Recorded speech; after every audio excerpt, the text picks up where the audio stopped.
Hello, എന്തായി പഠിത്തൊക്കെ? കൊറേ ഉണ്ട് പഠിക്കാൻ.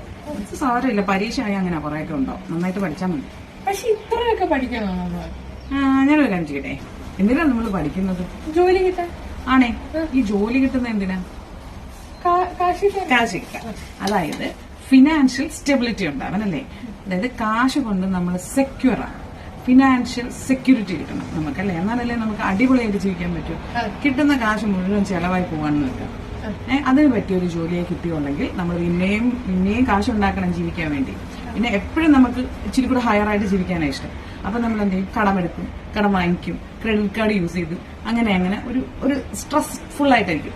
എപ്പോഴും ഒരു ടെൻഷൻ ആയിരിക്കും കാശിന്റെ കാര്യത്തിൽ. പക്ഷെ ഫിനാൻഷ്യൽ സ്റ്റെബിലിറ്റി ഉണ്ടെങ്കിൽ, സെക്യൂരിറ്റി ഉണ്ടെങ്കിൽ നമുക്ക് ആ പ്രശ്നം ഉണ്ടാവില്ല. അതിന് നമ്മൾ നന്നായിട്ട് പഠിച്ചിട്ടേ നല്ല ജോലി എടുത്ത് നല്ല ജോലി മേടിച്ച് നല്ല പൊസിഷനിലെത്തണം. ഈ സെക്യൂരിറ്റി ഉണ്ടാകുന്ന എന്തിനാ? ഇന്നത്തെ ജീവിതം ഇന്ന് ജീവിക്കുക എന്നൊക്കെയാണല്ലോ പുതിയ തലമുറയുടെയൊക്കെ ഒരു tag line. Today's life, enjoy today. ഈ എൻജോയ് ടുഡേ വരുമ്പോൾ പ്രശ്നം എന്താണെന്നറിയോ?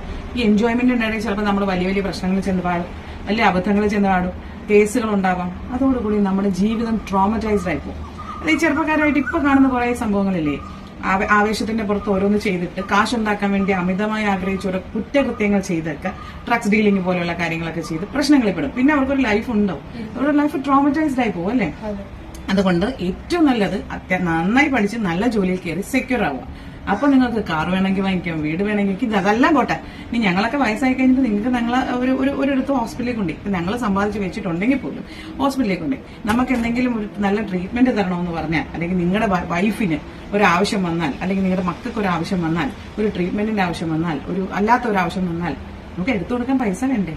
ഈ പൈസ എന്ന് പറയുന്ന സാധനം ഉണ്ടാക്കണമെങ്കിൽ മോശം വഴികളുമുണ്ട്, നല്ല വഴികളുമുണ്ട്. നല്ല വഴികൾ കിട്ടണമെങ്കിൽ നമ്മൾ നന്നായിട്ട് പഠിച്ചേ പറ്റും. അതുകൊണ്ട് പഠിച്ചേ പറ്റൂ. പഠിക്കാം, പഠിക്കണം അല്ലേ? അതെ. ഓക്കെ.